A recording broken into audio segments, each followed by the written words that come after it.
नमस्कार दोस्तों, मैं राहुल उपाध्याय आपका अपने YouTube चैनल पे स्वागत करता हूं। आज की हमारी यूपी स्पेशल की क्लास है और यूपी स्पेशल में आज हम उत्तर प्रदेश की प्रमुख जनजातियों के बारे में बात करेंगे। प्रमुख जनजाति, उत्तर प्रदेश की प्रमुख जनजाति। ये जो आपका यूपी स्पेशल का पोर्शन है ये आज पूरा कंप्लीट हो जाएगा। तो ये यूपी स्पेशल, यूपी के जितने भी एग्ज़ाम होते हैं सभी के लिए बेनिफिशियल है। और ये जो है इसकी लगभग मैंने आज 15वीं वीडियो है, तो ये वीडियो आपको जो है प्रोवाइड कर दी हैं। तो ये सफिशेंट है, चाहे यूपी पुलिस है, यूपीएसआई है, लेखपाल है या कोई भी एग्ज़ाम है, यूपी से संबंधित कोई भी एग्ज़ाम है जिसमें मतलब जो यूपी का होना चाहिए, तो उसमें यूपी स्पेशल जीके पूछी जाती है 2-3 नंबर की, ठीक है, ज़्यादा की भी पूछ सकता है। तो इसलिए बहुत ही डीपली मतलब बढ़िया तरीके से कराया है। अगर आप पूरे प्रॉपर तरीके से नोट्स बनाना चाहते हैं तो आप जो है मैंने इसमें प्ले लिस्ट बना रखी है यूपी स्पेशल के नाम से, यूपी जीके स्पेशल, ठीक है, आप उससे नोट्स बना सकते हैं। रही दूसरी बात पीडीएफ की और क्वेश्चंस की, तो मेरा टेलीग्राम ग्रुप है टारगेट विद राहुल उपाध्याय के नाम से, तो आप उसे ज्वाइन कर सकते हैं, ठीक है। तो आज की हमारी लास्ट क्लास होगी उत्तर प्रदेश की प्रमुख जनजातियों के बारे में। नोट करेंगे, लिखो देश की कुल जनजातियों की आबादी का, देश की कुल जनजातियों की आबादी का, जनजातियों की आबादी का 1.09% उत्तर प्रदेश में जनजाति हैं। उत्तर प्रदेश में जनजाति हैं मतलब ओवरऑल अगर देश की जनजाति लगाएं, उस जनजाति का अगर हम 1.09% निकालते हैं तो ये उत्तर प्रदेश में है, ठीक है। जनगणना 2011 के अनुसार, अब नेक्स्ट लिखेंगे जनगणना भाई 2011 में हुई थी, अब 2021 वाली तो हुई नहीं है, क्योंकि जनगणना कितने वर्ष के अंतराल में होती है? 10 वर्ष के अंतराल में। तो जनगणना 2011 के अनुसार जनजाति देखेंगे उत्तर प्रदेश में। जनजाति उत्तर प्रदेश में, जनगणना 2011 के अनुसार उत्तर प्रदेश में जनजाति की आबादी जो थी वो 0.6%, 0.6%।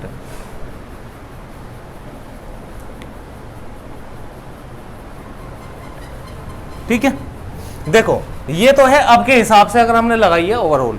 यहां पर जो है जनगणना क्योंकि 2011 की हुई है, 2011 के अनुसार बता रहे हैं, तो यहां कितनी है? 0.6%। यहां देश की कुल आबादी का इतने परसेंट हमने निकाला।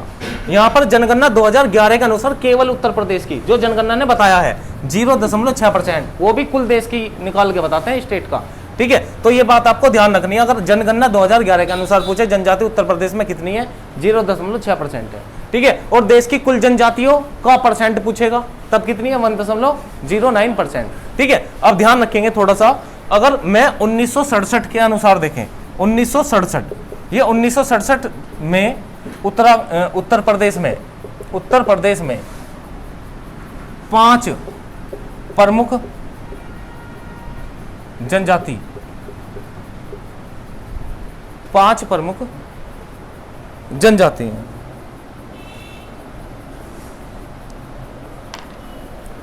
पांच प्रमुख जनजातियों को ऐसे लिखो, जनजातियों को दर्जा दिया गया, 1967 में उत्तर प्रदेश में 5 प्रमुख जनजातियों को दर्जा दिया गया। वे 5 प्रमुख कौन कौन सी हैं? लिखो, एक तो भोडिया,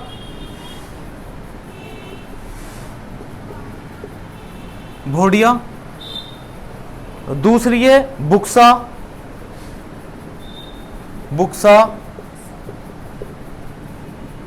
जौनसारी, थारू नाम सुना भी होगा आपने, कई बार पूछी गई है।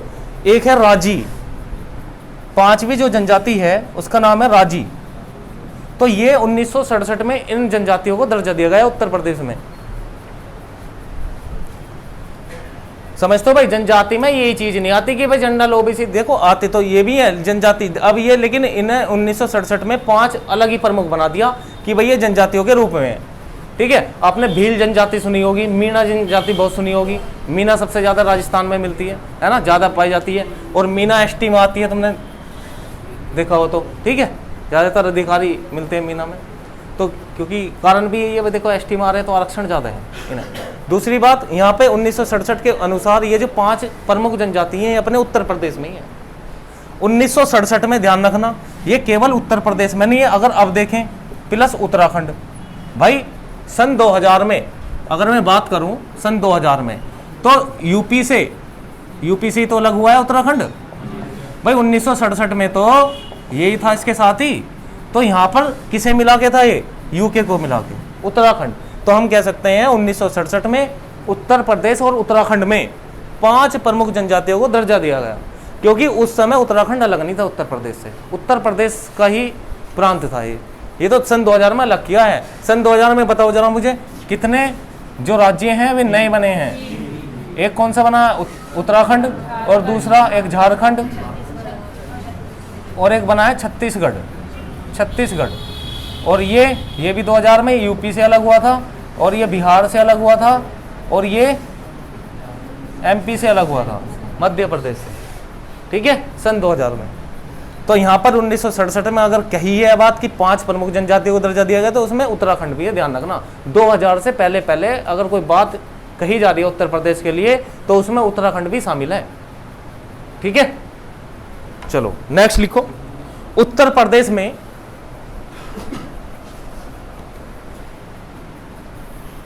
पाई जाने वाली जनजाति, उत्तर प्रदेश में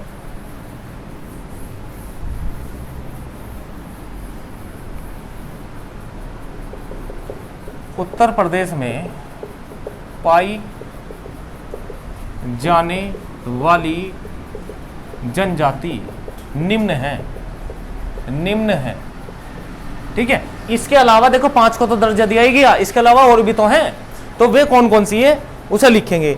एक तो भाई मेरा देखो, पहला लिखेंगे गोंड जनजाति, फिर है बुक्सा, अभी आपको मैंने थारू बताई है, फिर जौनसारी, बोलो जौनसारी, राजी। ठीक है, ये भी इसी जनजाति में गिनी जाएंगी। राजी, खरबार, महामीर,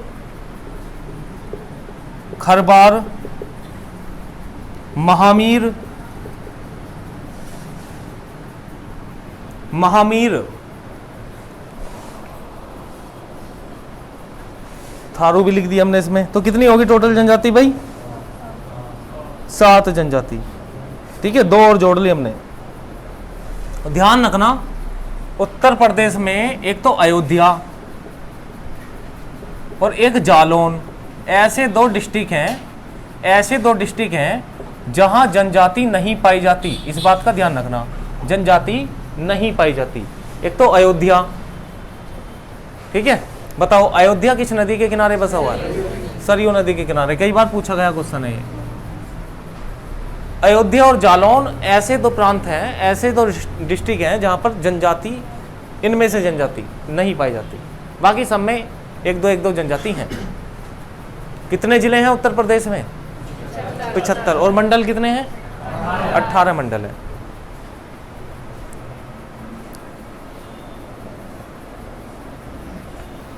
ठीक है, तो ये जनजातियों के बारे में है। पूछ लिया जाएगा कि कितनी जनजाति हैं। टोटल तो हैं 7 जनजाति उत्तर प्रदेश में, और लेकिन दर्जा 1967 के अनुसार कितनी जनजातियों को दिया गया है? 5 जनजातियों को दिया गया है। ये बात आपको विशेष करके ध्यान रखनी है। ठीक है, यह आपसे दे सकता है निम्नलिखित में से उत्तर प्रदेश की कौन सी जनजाति नहीं है। इनमें से आपको दे दिया, जैसे ये 3 दे दिया ऑप्शन, और एक दे दिया भील।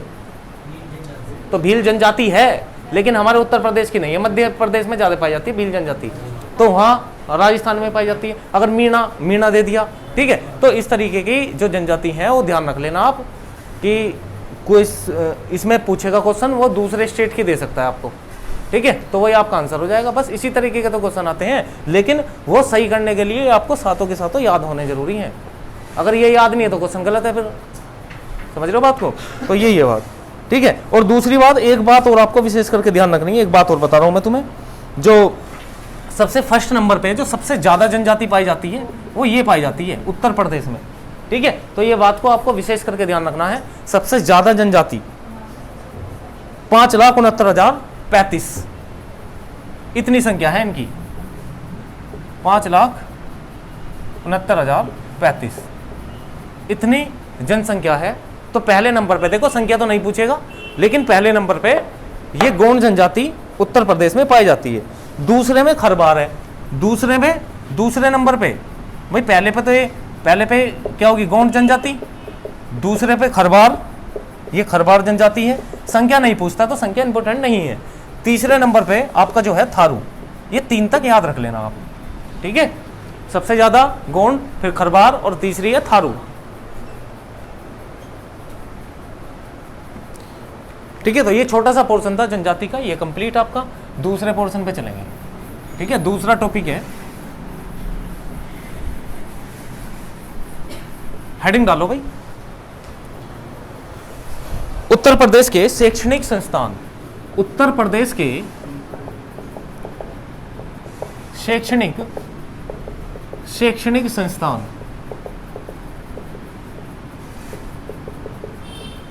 उत्तर प्रदेश के शैक्षणिक संस्थान।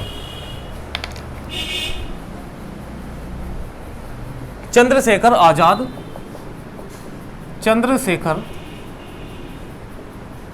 आजाद कृषि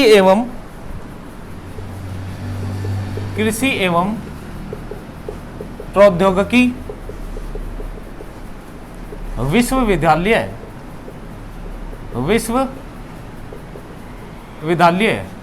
ये है भाई कानपुर में, ध्यान रख लेना। कहां पर है? कानपुर में। तो ये पूछा जाता है, जगह का नाम पूछा जाता है, कहां पर है? चंद्रशेखर, एक मैंने पार्क भी बताया था उन्नाव में। ठीक है, तो उन्नाव ध्यान रखना, यहां पर विश्वविद्यालय कृषि से रिलेटेड। ठीक है, और ये कब बना है ना, कब बना? 1974 में, ध्यान रख लेना। 1974 में इसको स्थापित किया गया, बनाया गया। दूसरा लिखेंगे नरेंद्र देव कृषि एवं प्रौद्योगिकी विद्यालय। नरेंद्र देव कृषि एवं प्रौद्योगिकी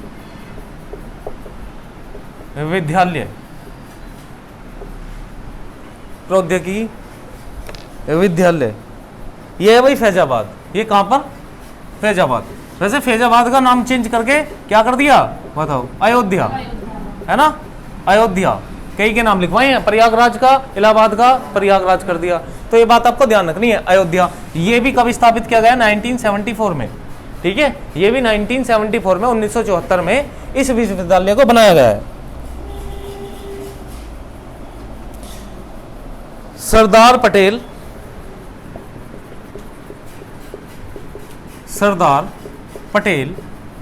कृषि एवं प्रौद्योगिकी विद्यालय, बताओ ये कहाँ होगा? हाँ जी, ये मेरठ में है, मेरठ।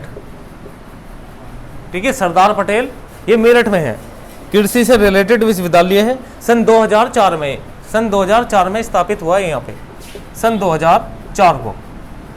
2004 को इसे स्थापित किया गया।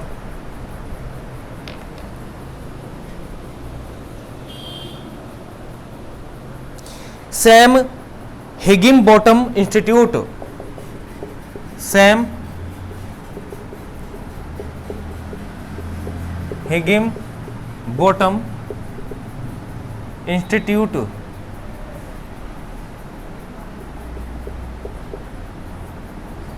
ये है प्रयागराज,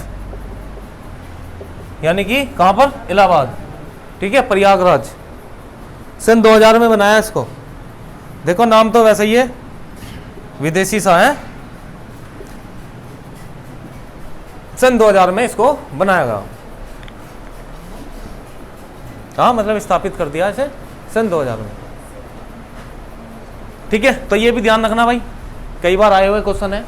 स्थापित की ये नहीं पूछता, लेकिन जगह का नाम जरूर इंपॉर्टेंट है आपके लिए। ठीक है, हो सकता है पूछ ले, तो हमने बताया इसको।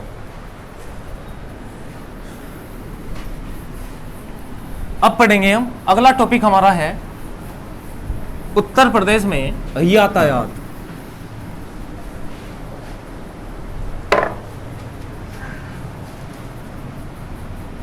उत्तर प्रदेश में यातायात मतलब ट्रांसपोर्ट, यूपी का ट्रांसपोर्ट हम पढ़ने जा रहे हैं। ठीक है, अब ट्रांसपोर्ट भी कई तरीके से होता है, ट्रांसपोर्ट बोल दो, यातायात कह दो या परिवहन कह दो, बात एक ही है, बात एक ही होती है। अब यहाँ पर आपको पता है कि यातायात हम कई प्रकार से करते हैं, यातायात हम कई प्रकार से करते हैं। किस किस के माध्यम से करते हैं भाई? एक तो रोडवेज के माध्यम से, यानी कि रोड के माध्यम से, है ना, रोडवेज। दूसरा रेलवे, तीसरा वाटरवे यानी कि पानी के द्वारा, है ना, वाटरवे, और फिर एयरपोर्ट, एयरवे कह सकते हैं हम इसे, एयरपोर्ट के द्वारा। ठीक है, ये चार तरीके के हमारे वे हैं, रास्ते हैं जिसे हम परिवहन करते हैं, यातायात बोलते हैं। सबसे जो सस्ता मार्ग पड़ता है, सस्ता मार्ग बताओ इनमें से कौन सा है? नहीं, गलत बता रहे हो आप, वाटरवे। हाँ, वाटरवे मतलब हम सी पोर्ट कह सकते हैं इसको, बंदरगाह। भाई माल का आयात निर्यात करते हैं, एक राज्य से दूसरे राज्य आसानी से जाया जा सकता है, एक देश से दूसरे देश में आसानी से जाया जा सकता है। बहुत ही सस्ता मार्ग है ये, है ना। तो सबसे सस्ता ये होता है, लेकिन हमें जो है केवल उत्तर प्रदेश के पढ़ने हैं। ठीक है, उत्तर प्रदेश का यातायात पढ़ना है। तो सबसे पहले हम क्या पढ़ेंगे? हम पढ़ेंगे सड़क परिवहन यानी कि रोडवेज। तो हेडिंग डाल लेंगे सड़क परिवहन, सड़क परिवहन, सड़क परिवहन। लिखो सड़क परिवहन मंत्रालय के अनुसार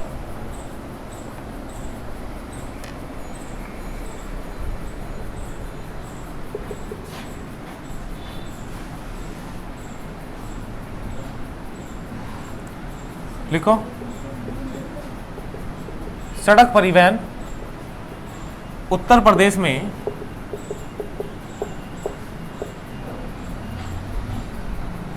सड़क परिवहन उत्तर प्रदेश में 8711 किलोमीटर के फैला हुआ है, फैला हुआ है। यानी कि सड़क जो है, जो मार्ग है, इसमें मार्ग कैसे हैं? वे राष्ट्रीय राजमार्ग हैं, राष्ट्रीय राजमार्ग। जो उनकी लंबाई है, उनकी लंबाई वो कितनी है भाई? 8711 किलोमीटर है, केवल उत्तर प्रदेश में। जो सड़क परिवहन मंत्रालय के अनुसार मैं बता रहा हूं, किसके अनुसार है? सड़क परिवहन मंत्रालय के अनुसार है इतनी लंबाई कि भाई उत्तर प्रदेश में जो राष्ट्रीय राजमार्ग है, देखो कई तरीके के मार्ग होते हैं। अगर हम राष्ट्रीय राजमार्ग कहें तो ये जोड़ते हैं, राष्ट्रीय अगर आया है जिसमें, ये जोड़ते हैं किसको? राज्य से राज्य को। किससे जोड़ते हैं भाई? राज्य से राज्य को जोड़ते हैं। अगर यहाँ पर राज्य राजमार्ग होता तो ये जिले से जिले को जोड़ते हैं, जिले से जिले को जोड़ने का काम करते हैं। अगर यहाँ पर राज्य राजमार्ग होता, अगर डिस्ट्रिक्ट हाईवे है, जैसे डीएच बोलते हैं ना, डिस्ट्रिक्ट हाईवे, वो क्या करता है? जिलों को गांवों से जोड़ता है। किससे जोड़ता है? गांवों से जोड़ता है। तो ये जोड़ने का काम है। अगर यहाँ पे इंटरनेशनल हाईवे होता तो वो क्या करता? देश को देश से जोड़ने का काम करता। यहाँ राष्ट्रीय है तो राष्ट्रीय राज्य से राज्य को जोड़ेगा। ठीक है, बात समझ में आई? तो यहाँ पर जो है सड़क परिवहन के अंतर्गत हमारी जो उत्तर प्रदेश में राष्ट्रीय राजमार्गों की लंबाई है वो कितनी है? टोटल ओवरऑल जो लगाएं 8711 किलोमीटर। ठीक है, ध्यान रहेगा। और ये पहला स्थान है यूपी का। अगर पूरे 28 के 28 राज्य में देखें तो प्रथम स्थान सड़क मार्ग में किसका है? यूपी का है।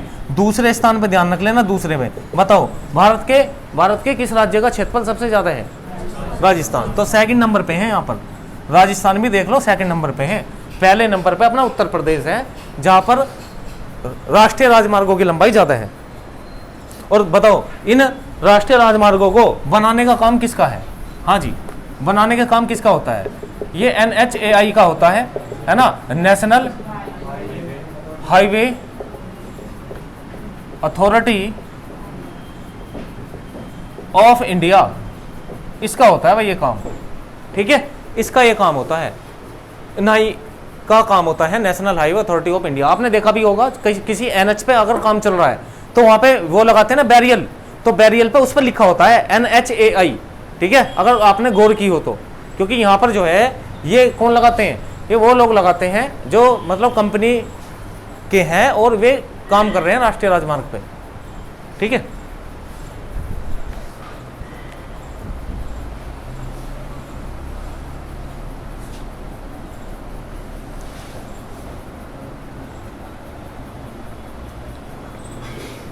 अब लिखो उत्तर प्रदेश से होकर गुजरने वाला, उत्तर प्रदेश से होकर गुजरने वाला, उत्तर प्रदेश से होकर गुजरने वाला सबसे लंबा राष्ट्रीय राजमार्ग, राष्ट्रीय राजमार्ग बताओ भाई कौन सा हो सकता है? नहीं, देखो ये है NH19, NH19, ठीक है। अब ये NH19 कौन सा है सुन लो ध्यान से। पहले इसका नाम NH2 था, ध्यान है तुम्हें? NH2 के बारे में बताया था मैंने आपको। ये कहां से कहां तक? दिल्ली से कोलकाता, ज्योग्राफी में बताया है इसके बारे में आपको, ठीक है, दिल्ली से कोलकाता। और ये जो है GT रोड के नाम से भी जाना जाता है। किसके नाम से? GT road. अब इसका नाम चेंज कर दिया, ध्यान रख लेना, NH2 नहीं है, क्या नाम है इसका? NH19 नाम है, NH19। और इसे GT रोड के नाम से, भाई 1 और 2 को बताया था, इन दोनों को GT रोड के नाम से जाना जाता है। तो यहाँ पर जो है एक तो दिल्ली से अमृतसर था, एक दिल्ली से कोलकाता था, ठीक है, 1 और 2। यहाँ पर इसे NH19 को क्या बोलते हैं? GT road. GT मतलब grand trunk road, grand trunk road इसकी फुल फॉर्म है। इसको किसने बनवाया था भाई? शेरशाह सूरी ने। किसने बनवाया था? शेरशाह सूरी, शेरशाह सूरी। दिल्ली में तो इसके नाम से मार्ग में मिल जाएंगे तुम्हें, शेरशाह सूरी मार्ग, अलग अलग रास्ते बना रखे हैं ना। तो यहाँ पर जो है NH2 का नाम चेंज किया है, और क्या कई NH का नाम चेंज हुआ है, ठीक है। तो ये अपडेट आपको रहनी चाहिए, फिर भी मैं बता दूंगा, ठीक है, कोई दिक्कत वाली बात नहीं है। तो NH2 का नाम बदल के क्या रख दिया? NH19, जो कहां से कहां तक जाता है? दिल्ली से कोलकाता तक जाता है। कभी ऑप्शन में आपसे पूछ रहा है दिल्ली से कोलकाता का बताओ कौन सा, किसे कौन सा NH है, और आप 2 ढूंढो उसमें, ठीक है। 2 अब क्या कर दिया? बदल दिया। तो सबसे लंबा ये है। वैसे सबसे लंबा कौन सा है बताओ? है 47 है जी, 44। चलो मैं आपको NH जो है बता दूंगा कौन कौन से चेंज करे हैं, ठीक है। चलो लिखो जरा,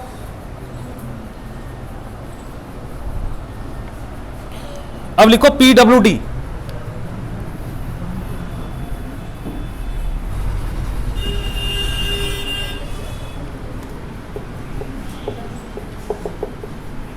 PWD इसकी फुल फॉर्म है पब्लिक वर्क्स डेप्ट, लोक निर्माण विभाग।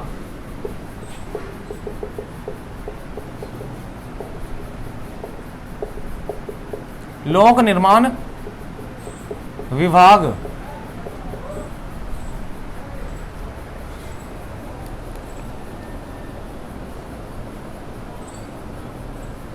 इसके अनुसार उत्तर प्रदेश में सड़कों की लंबाई टोटल ओवरऑल देख रहे हैं अब हम सड़क, जिसमें राज्य राजमार्ग भी आ रहे हैं और राष्ट्रीय राजमार्ग भी हैं, 2,34,100 किलोमीटर। 2,34,100 किलोमीटर किसके अनुसार है? PWD के अनुसार है। किसके अनुसार है? PWD के अनुसार।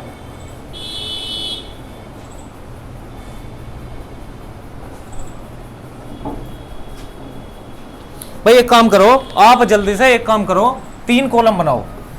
क्या बनाओ? 3 कॉलम। और 3 कॉलम में ये बहुत जरूरी है, जो NH चेंज हुए हैं, जो NH क्या हुए हैं? बदल गए हैं, ठीक है, हाँ, जिसके नाम चेंज हुए हैं, तो वे जानने बहुत जरूरी हैं। कभी ऑप्शन में नया नाम दे दे और पुराना नाम मिले आपको, ठीक है। तो इसलिए आप लिखेंगे, एक तो लिखो यहाँ पे वर्तमान NH, वर्तमान NH जो है वर्तमान में अब, ठीक है, या पुराना लिखो फिर नया लिखेंगे, पुराना NH और वर्तमान NH, और कहां से कहां तक, एक कॉलम बना लो, कहां से कहां तक।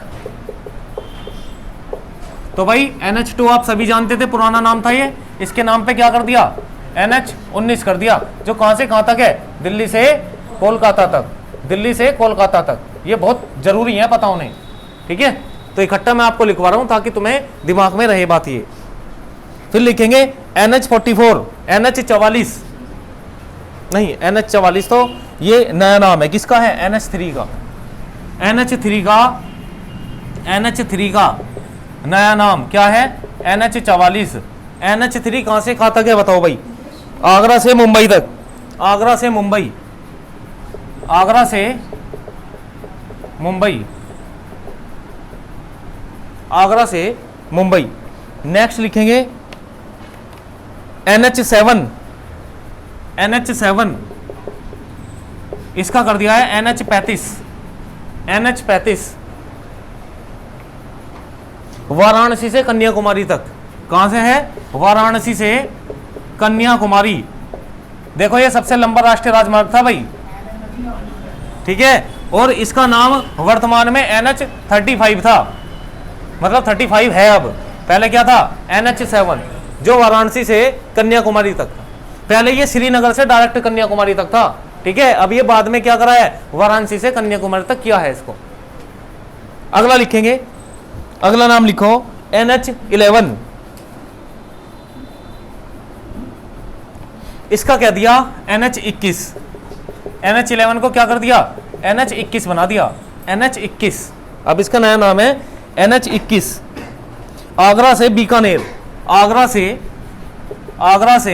बीकानेर,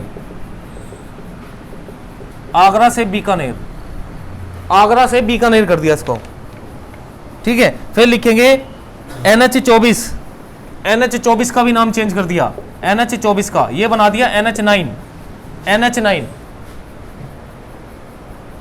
दिल्ली से लखनऊ, दिल्ली से लखनऊ, दिल्ली से डायरेक्ट लखनऊ जाता है, दिल्ली से लखनऊ बस वगैरह भी मिलती है, ये इसी हाईवे पे चलता है।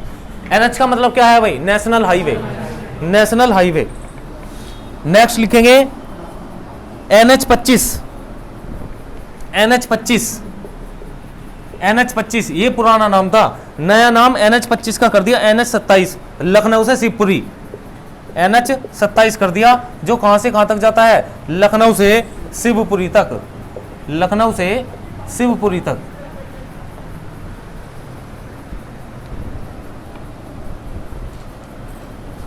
NH29, NH29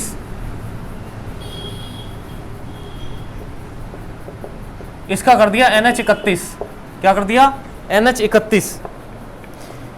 ये गोरखपुर से लखनऊ तक जाता है, कहां तक, गोरखपुर से लखनऊ। सबसे लंबा प्लेटफॉर्म कहां का है बताओ जल्दी, गोरखपुर का, ठीक है, गोरखपुर का, बिल्कुल।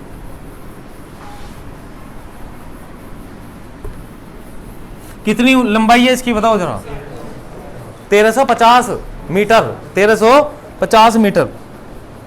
नेक्स्ट लिखो, नेक्स्ट लिखेंगे भाई NH56, और NH56 का क्या कर दिया, NH73, NH73।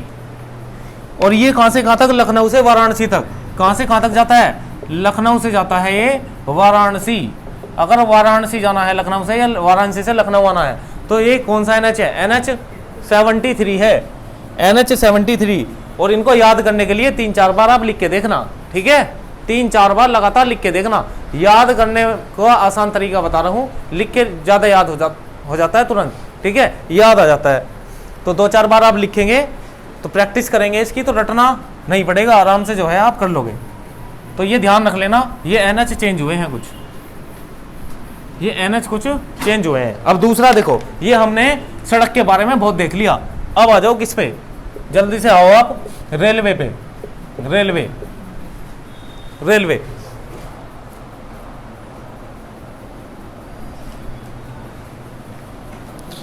अच्छा भाई यार, इससे पहले जो है 2 चीजें जाननी और बहुत जरूरी हैं। एक तो यमुना एक्सप्रेस वे, रेलवे अभी थोड़ी बाद में, यमुना एक्सप्रेस वे, ये ध्यान रख लेना। इसका पहले नाम क्या था बताओ भाई, इसका पहला नाम ताज हाईवे, क्या बोलते थे इसको, ताज हाईवे कहते थे। ठीक है, यमुना एक्सप्रेसवे, ये यही तो है जो इसका निर्माण किसने किया है, इसका निर्माण जेपी ग्रुप ने किया है। किसने, जेपी ग्रुप। ये डायरेक्ट कहा जाता है, डायरेक्ट ताजमहल मतलब आगरा की तरफ जाता है, इसलिए इसका नाम ताज हाईवे भी रखा था। ठीक है, कहां से कहां तक है, गौतम बुद्ध नगर से आगरा तक है।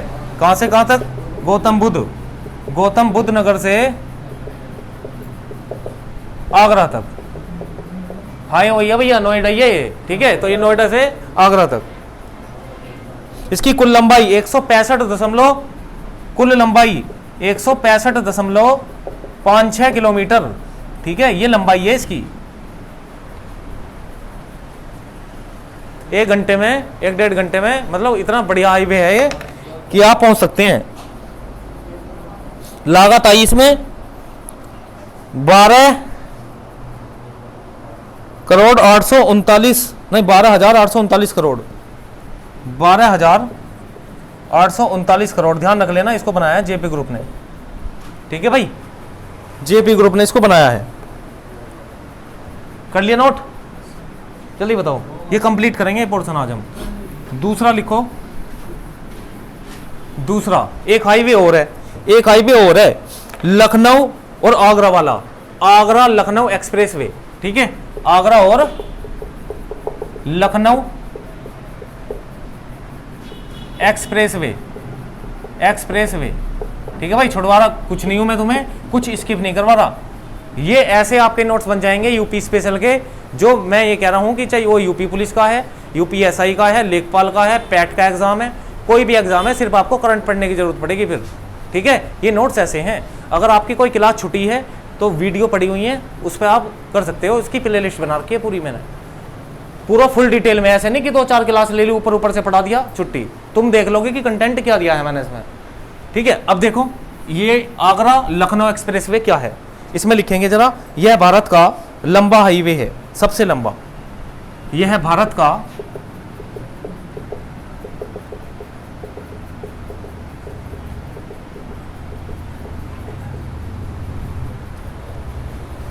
उत्तर प्रदेश का, हाँ भाई उत्तर प्रदेश का, यूपी का सबसे लंबा हाईवे है। ठीक है, कुल लंबाई है 302 किलोमीटर। कुल लंबाई कितनी है, 302, और उसकी कितनी थी, 165 किलोमीटर। इसकी है 302 किलोमीटर। देख लो इतना लंबा है आगरा लखनऊ एक्सप्रेसवे।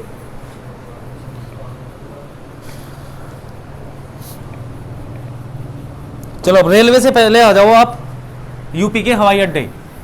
ठीक है, रेलवे से पहले हम यूपी के हवाई अड्डे वो लिख लेते हैं। यूपी के हवाई अड्डे, यानी कि हमारा ये कौन सी चीजें चल गई अब, जो हवाई यात्रा है, जो हवाई मतलब इससे एयरपोर्ट के द्वारा, एयरपोर्ट के माध्यम से हम यातायात करते हैं। देखो उत्तर प्रदेश में ध्यान रख लेना, उत्तर प्रदेश में, यूपी में अगर राष्ट्रीय की बात करूं मैं, अंतरराष्ट्रीय एयरपोर्ट की बात करूं तो ये कितने हैं, ये मात्र 2 हैं। उत्तर प्रदेश में एयरपोर्ट तो बहुत मिल जाएंगे तुम्हें, लेकिन जहां से एक देश से दूसरे देश में जाया जा सकता है उसे बोलते हैं इंटरनेशनल एयरपोर्ट। समझ में आ गई बात। तो उसके पीछे जैसे भाई आईजीआई हम पढ़ते हैं, इंदिरा गांधी इंटरनेशनल एयरपोर्ट। ठीक है, इंदिरा गांधी इंटरनेशनल एयरपोर्ट जो वहां पालम में है, नई दिल्ली में है, तो ये सबसे बड़ा है। ये कैसा है, सबसे बड़ा है। तो इंटरनेशनल पीछे क्यों लगा रहे हैं, क्योंकि ये राष्ट्रीय है। कैसा है, राष्ट्रीय है। तो यूपी में अंतरराष्ट्रीय एयरपोर्ट कितने हैं, 2 हैं। वे कौन कौन से हैं, एयरपोर्ट तो बहुत हैं, लेकिन जहां से देश से दूसरे देश में हवाई यात्रा की जा सके वे 2 ही हैं। चौधरी चरण सिंह इंटरनेशनल एयरपोर्ट, चौधरी चरण सिंह इंटरनेशनल एयरपोर्ट। ये बताओ कहां पर होगा, ये है भाई लखनऊ में। कहां पर है, लखनऊ में। एक तो ये है चौधरी चरण सिंह वाला, दूसरा आपका जो है दूसरा एयरपोर्ट लाल बहादुर शास्त्री वाला है, Lal Bahadur Shastri international airport, Lal Bahadur Shastri international airport. ये है वाराणसी। ये कहां पर है, ये है वाराणसी में, ये है आपका वाराणसी। और बहुत सारे हैं, बमरोली हवाई अड्डा। और लिख लो, जो बस केवल राज्य से राज्य को जोड़ें, बमरोली हवाई अड्डा, ये ध्यान रखना, ये कहां पर है? प्रयागराज, यानी कि कहां पर? इलाहाबाद में, प्रयागराज। ठीक है, कुछ नाम लिख लो। अब ये इंटरनेशनल नहीं है, ये केवल उत्तर प्रदेश के हैं, और ये उत्तर प्रदेश के दूसरे अगर राज्य में, जैसे हमें सपोज करो उत्तर प्रदेश से हमें मध्य प्रदेश जाना है, उत्तर प्रदेश से हमें गोवा जाना है, तो हम बिल्कुल सिंपल वाले उसमें बैठ सकते हैं। ठीक है, वहां इंटरनेशनल की जरूरत नहीं पड़ेगी हमें। दूसरा लिखेंगे चकेरी हवाई अड्डा, चकेरी, चकेरी कानपुर, चकेरी हवाई अड्डा कहां पर है? कानपुर में है, कानपुर, कानपुर, चकेरी हवाई अड्डा है कानपुर। खेरिया हवाई अड्डा है आगरा, खेरिया, खेरिया हवाई अड्डा ये कहां पर है? ये है आगरा में, आगरा में। और कुछ तो जो है डिस्ट्रिक्ट के नाम से ही है हवाई अड्डे, किसके नाम से हैं? जिलों के नाम से ही।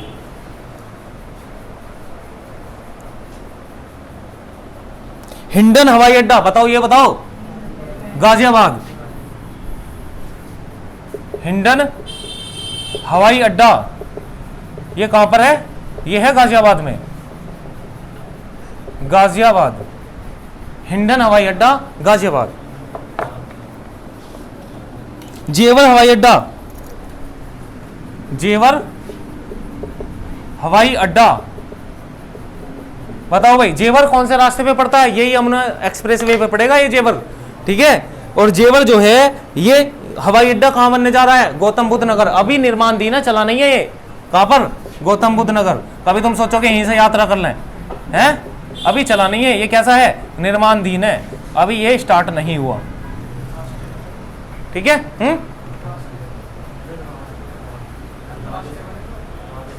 कैसा? राष्ट्रीय, अंतरराष्ट्रीय बनेगा। हाँ, ये तो अंतरराष्ट्रीय बनेगा। जेवर हवाई अड्डा अंतरराष्ट्रीय है या इंटरनेशनल लिख सकते हो आप एयरपोर्ट इसको। ठीक है, नेक्स्ट लिखेंगे एक है ताज अंतरराष्ट्रीय हवाई अड्डा, ये भी प्रस्तावित है ग्रेटर नोएडा में, ताज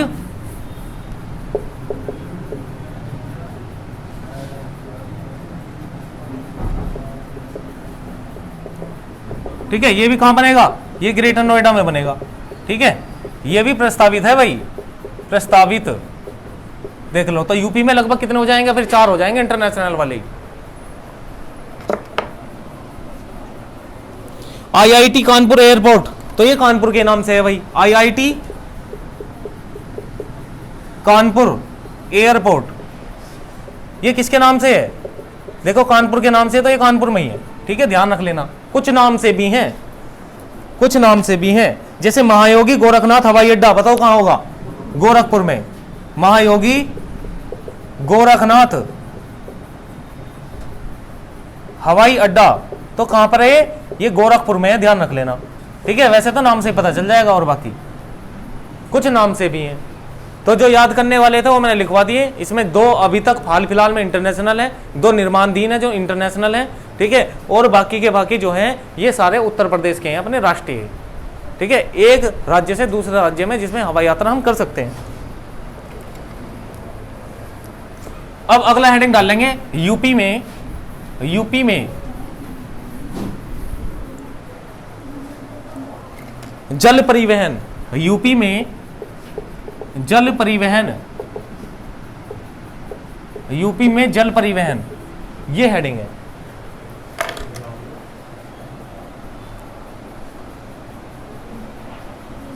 लिखो उत्तर प्रदेश में गंगा यमुना, यूपी में गंगा यमुना घाघरा, गंगा यमुना घाघरा गोमती नदी से, गोमती नदी से जल परिवहन होता है, जल परिवहन होता है। मतलब जो माल का आवागमन होता है, ठीक है, माल का आयात निर्यात यानी कि इंपोर्ट एक्सपोर्ट करते हैं पानी के द्वारा। ये ऐसी नदी हैं जो जिनमें जो है एक बंदरगाह स्थापित कर रखा है, और यहाँ पर जो है माल का आयात निर्यात एक राज्य से दूसरे राज्य में जा सकता है। ठीक है, तो जल परिवहन जो होता है उत्तर प्रदेश में कौन कौन सी नदी हैं जिनके द्वारा होता है? मात्र कैसी नदी हैं? 4 नदी हैं जिनसे हम करते हैं। ठीक है, तो गंगा भारत की, पूरे भारत की सबसे लंबी नदी है जिसकी लंबाई 25 किलोमीटर है। ठीक है, दूसरी लंबी नदी कौन सी है बताओ मुझे? गोदावरी नदी, कल बताया था क्वेश्चन, जिसे बूढ़ी गंगा कहते हैं हम। यमुना सबसे प्रदूषित नदी है, जो कि गंगा की ही सहायक नदी है। ठीक है, तो ये बात आपको ध्यान रखनी है। चलो, सबसे लंबा जलमार्ग लिखो, सबसे लंबा जलमार्ग NWA, सबसे लंबा यूपी का सबसे लंबा जलमार्ग NW1 है। ठीक है, और ये जो है प्रयागराज से कहां जाता है, हल्दिया तक। प्रयागराज से कहां तक जाता है भाई, प्रयागराज से कहां तक जाता है, ये हल्दिया तक जाता है। प्रयागराज तो आपको पता है यूपी इलाहाबाद है ये। ठीक है, और हल्दिया बंदरगाह पढ़ाया है मैंने, कहां पर है बताओ, कौन बताएगा हल्दिया बंदरगाह? ये बंदरगाह तक ही तो पहुंचेगा। बंदरगाह बोलते हैं जहां पर जहाज रुकते हैं माल की लोडिंग के लिए। ठीक है, जहां पर जहाजों में माल की लदाई की जाती है उसको बोलते हैं बंदरगाह, यानी कि जहाजों का स्टैंड। तो ये प्रयागराज बंदरगाह से कहां पर जाएगा, हल्दिया तक। हल्दिया बताओ भाई, नहीं पता किसी को? पश्चिम बंगाल भाई, पश्चिम बंगाल, पश्चिम बंगाल। ठीक है, पश्चिम बंगाल तक। इसकी लंबाई है 1620 किलोमीटर। कितनी लंबाई है यहां से यहां तक? 1620 किलोमीटर। यानी कि अगर हम पानी के मार्ग से कर रहे हैं तो NHW का, जैसे हम NH हाईवे पढ़ते हैं ना, नेशनल हाईवे, इसलिए नेशनल वाटरवे है, नेशनल वाटरवे है जल परिवहन। कर लिया नोट तो बताओ जल्दी, कर लिया? अब लिखो यूपी में रेलवे, यूपी में रेलवे।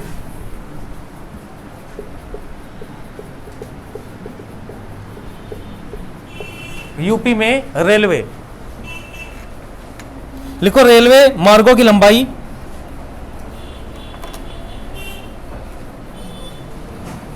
9167 किलोमीटर है। यूपी में रेलवे की लंबाई 9167 किलोमीटर है। अगर पूरे भारत में देखूं तो लगभग 68,000 किलोमीटर वर्ग में फैली हुई है रेल पूरे भारत में। और यहां पर जो है यूपी की देखनी है तो इसमें लंबाई है 9167 किलोमीटर। कितनी है? 9167 किलोमीटर। बताओ तुम मुझे, पूरे भारत में प्रथम रेल कब चली? भारत में प्रथम रेल बताओ। मुंबई से ठाणे के बीच में, मुंबई से ठाणे के बीच, ये पूरे भारत की बात है। 1953। कब? 16 अप्रैल को, ध्यान रखना, 16 अप्रैल को। 34 किलोमीटर। कितने किलोमीटर? 34 किलोमीटर। ये सभी को पता होगा। ठीक है, कितनी है? 34 किलोमीटर इसकी लंबाई। लेकिन अगर मैं पूछूं, देखो ये पूरे भारत में, ये रही ना यूपी में रेलवे की लंबाई, तो ये पूरे भारत में, जैसे NH की फर्स्ट नंबर पे है ना, इसलिए यूपी में ये पूरे प्रथम नंबर पे है, प्रथम नंबर। ठीक है, रेलवे में भी यूपी का प्रथम स्थान और रोड में भी यूपी का प्रथम स्थान, ध्यान रख लेना आप। ठीक है, अब अगर आपसे पूछा जाए, चलो ये तो आपने कहां की बता दी, ये कहां की बताई आपने? पूरे भारत की बताई है। बताओ मुझे यूपी की प्रथम रेल कब चली? यूपी की प्रथम रेल बताओ भाई। प्रथम रेल ये चली है 1859 में, 1959 को। और कहां से कहां तक चली है? सबसे पहले कहां से कहां तक चली है? इलाहाबाद से कानपुर तक। कहां से कहां तक? इलाहाबाद से कानपुर, इलाहाबाद से कानपुर तक चली है ये रेल। उत्तर पूर्वी रेलवे का मुख्यालय गोरखपुर। उत्तर पूर्वी रेलवे हेडक्वार्टर भी ध्यान रखना है, मुख्यालय ये कहां पर है? गोरखपुर, गोरखपुर। और सबसे लंबा प्लेटफॉर्म भी कहां का है? गोरखपुर का है। उत्तर मध्य रेलवे मुख्यालय, उत्तर मध्य रेलवे मुख्यालय एक ही, ध्यान रख लेना। ये दो मुख्यालय जरूर याद रख लेना। ये है प्रयागराज में, प्रयागराज।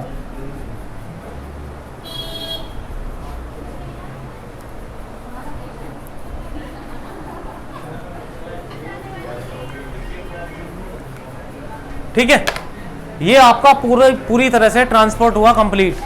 ठीक है, ट्रांसपोर्ट और जनजातियां और शैक्षणिक संस्थान, आज हमने लगभग 3 टॉपिक आपके कंप्लीट कराए हैं। ठीक है, अब ये यूपी की, बिल्कुल यूपी स्पेशल जीके की लास्ट क्लास है, जिसकी पूरी कंप्लीट नहीं हुई, जिसके नोट्स नहीं बने, वो वीडियो पड़ी हुई है चैनल पे, आप उससे बना सकते हैं। विश्वास करना कि ये यूपी का कोई भी एग्जाम होगा उससे इससे बाहर क्वेश्चन नहीं आएगा, ठीक है। तो इस तरीके की वीडियो हम डालते रहते हैं, आप हमारे टेलीग्राम ग्रुप को ज्वाइन कर सकते हैं, ठीक है। और जो हमारे चैनल पे नए हैं वो ज़्यादा से ज़्यादा सब्सक्राइब करें, दोस्तों को शेयर करें। धन्यवाद, जय हिंद।